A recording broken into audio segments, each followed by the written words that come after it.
माननीय सदस्य अमित कुमार जी, माननीय सदस्य अमित कुमार जी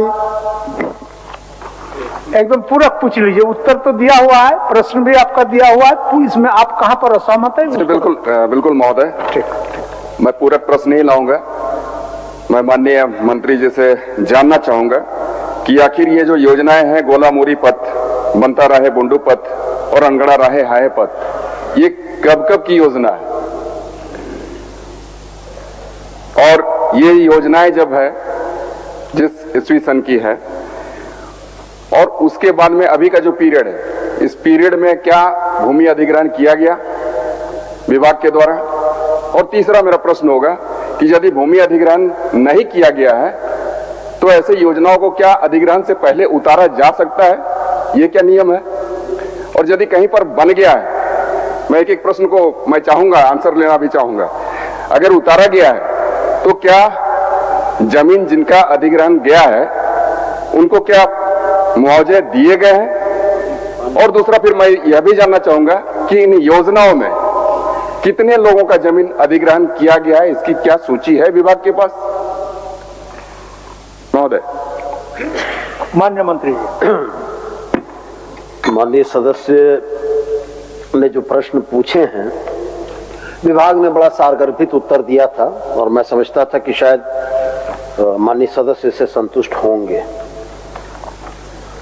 मान्यवर, सरकार के वक्तव्य में इनके पूछे गए प्रश्नों के कुल 3 खंड हैं और उन 3 खंडों में भू अर्जन की प्रक्रिया भी चल रही है।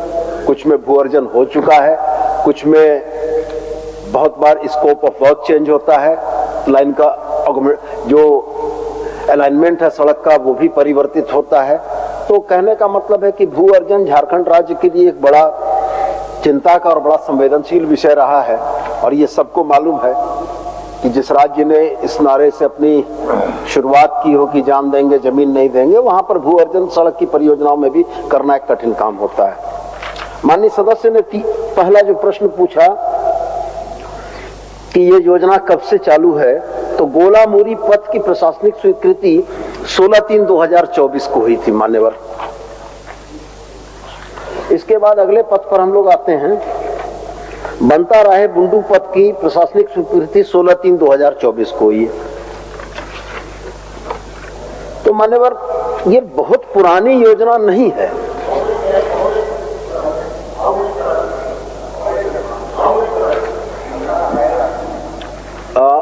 पूरक सामान्य तौर पर विभाग उससे संबंधित प्रश्नों को रखता है। अगर माननीय सदस्य के मूल प्रश्न में इन योजनाओं की प्रशासनिक स्वीकृति से लेकर तमाम चीजों का जिक्र होता तो निश्चित रूप से बता पाते। विभाग की तरफ से 2 सड़कों का जवाब आया है, वो हमने सदन के माध्यम से उनको अवगत कराया। और जहां तक मूल वक्तव्य का, सरकार के मूल वक्तव्य का सवाल है, तो बड़ा स्पष्ट है मान्यवर। प्रश्नगत मामला पथ निर्माण विभाग अधीनस्थ 3 पथ परियोजनाओं से संबंधित है।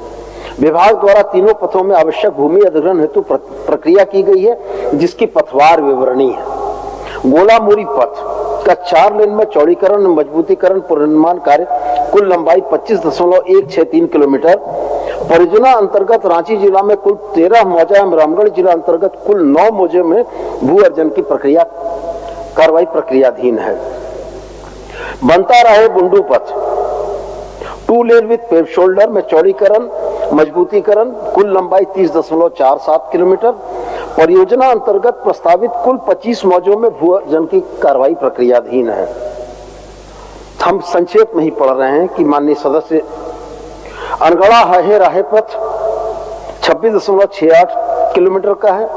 इसके अंतर्गत कुल 13 मौजों में भू अर्जन की कार्रवाई प्रक्रियाधीन है। 10 मौजों में भू अर्जन की धारा 37 की अधिसूचना निर्गत की जा चुकी है एवं मुआवजा वितरण की कार्रवाई प्रक्रियाधीन है। शेष 3 मौजों में भू अर्जन की धारा 11 की अधिसूचना दी जा चुकी है। मान्यवर, कहने का मतलब है कि प्रक्रिया में समय तो जरूर लगता है। 16/3/2024 की यह योजना, जिस पर हम लोग आज 2025 में सवाल कर रहे हैं, सड़कों का भू अर्जन और निर्माण दोनों, अगर यह उम्मीद किया जाए कि 2 वर्ष में हो जाए, 3 वर्ष में हो जाए, तो समय थोड़ा लगता है। हम आपके माध्यम से माननीय सदस्य आग्रह करेंगे कि थोड़ा सा धैर्य रखें और विभाग की और किसी बात पर उनकी आपत्ति है तो अवगत कराएं, हम लोग इसको सुधारने की कोशिश करेंगे। चलिए अमित जी और कुछ सवाल है? मैं माननीय मंत्री जी से यही कहना चाहता हूं महोदय, क्योंकि ये जो जमीनों का अधिग्रहण होता है बगैर मुआवजे का हो जाता है महोदय, और ये हमारी ये जो तीसरे जो हमारे है ना अनगढ़ा हाहे राहे का पथ, उसमें बगैर अधिग्रहण के एक तो सड़क बन भी चुकी है और बने हुए हमें लगता है 2-3 साल हो गए महोदय, लेकिन अब तक उसको बेहतर तरीके से नोटिस नहीं किया गया, उसको कोई मुआवजा नहीं दिया गया महोदय। तो मेरा यही चिंता का विषय है महोदय कि जमीनों का अधिग्रहण किए बगैर एक तो योजनाओं को धरातल पर उतारा जाता है और दूसरा उसे फिर मुआवजा मिलने में 4 साल 5 साल 10 साल का समय लग जाता है, जिससे कहीं लोगों में आक्रोश पनपता है महोदय। और कहीं ना कहीं हम लोग प्रतिनिधित्व करने वाले व्यक्ति हैं, तो रोज के रोज आए दिन हमें इसका सामना करना पड़ता है महोदय।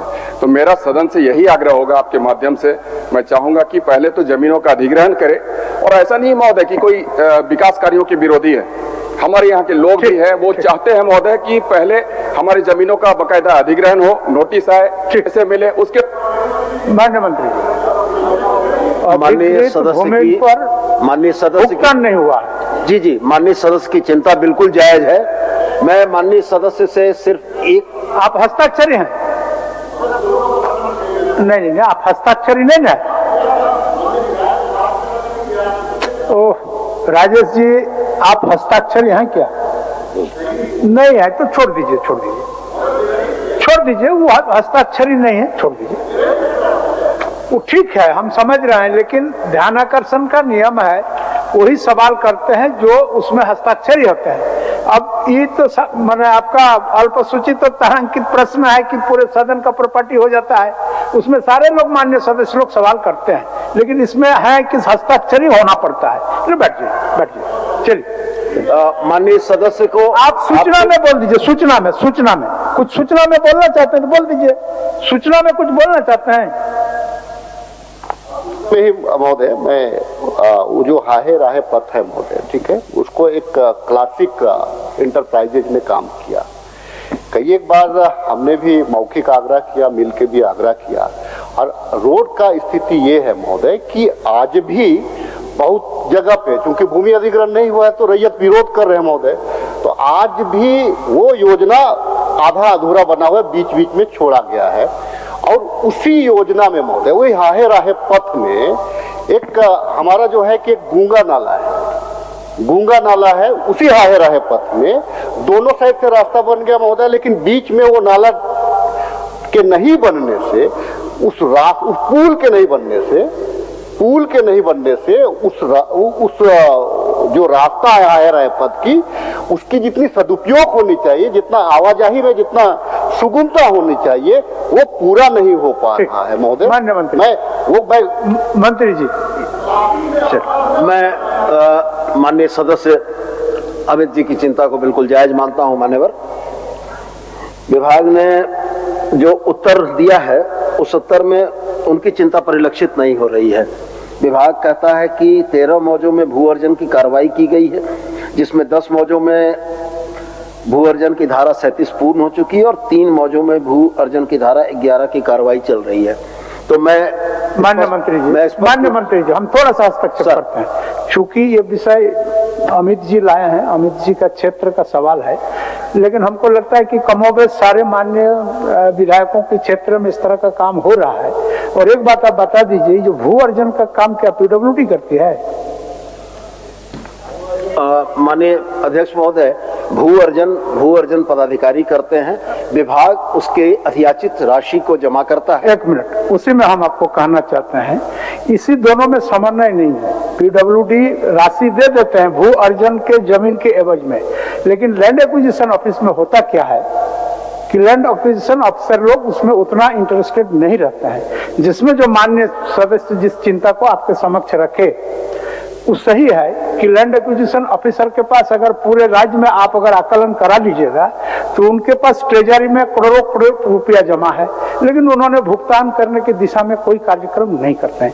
थोड़ा उसको भी बोल दीजिए, आप बोल दीजिए। माननीय सदस्य से मेरा यही आग्रह होगा कि यह विषय सदन के संज्ञान में आया और माननीय अध्यक्ष भी इस बात के लिए चिंतित हैं, तो खास करके अनगढ़ा राहे हाहे पथ के मामले में सिर्फ एक व्यक्ति जिसका भूमि अधिग्रहण हो गया है, सड़क बन गई है और मुआवजे का भुगतान नहीं हुआ है, सिर्फ एक व्यक्ति का एक तो स्पेसिफिक आवेदन आप दिलवा दें, निश्चित रूप से विभाग इसकी समीक्षा करते हुए त्वरित कार्रवाई करेगा। चलिए अमित जी, हो गया। महोदय एक ही व्यक्ति नहीं महोदय, ये गलत। ठीक है, जो आदमी का है दिलवा। महोदय नहीं मिला, नहीं मिला, किसी को नहीं मिला, नहीं मिला सर, किसी को नहीं मिला है। और दूसरी बात, हम एक चीज बस आश्वस्त होना चाहते थे, चूंकि माननीय मंत्री काफी इस विषय को गंभीरता से ले रहे हैं।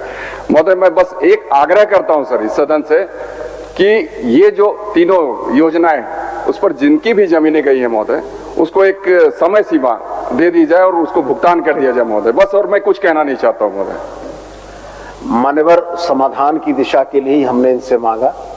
जब तक यह नहीं पता लग जाए कि कितने व्यक्तियों की जमीन अधिग्रहण हो गई है और उनको मुआवजे का भुगतान नहीं हुआ है, तब तक मैं यहाँ सदन में क्या आश्वासन दे सकता हूँ। एक सूची आप उपलब्ध करा दीजिए इनके ऑफिशियल सुविधा के लिए। हाँ, उनसे समस्त सूची नहीं मांगी, एक मांगा कि एक के आधार पर हम विभाग में इसकी कार्रवाई करेंगे। ठीक है सूची महोदय विभाग के पास तो उपलब्ध है महोदय।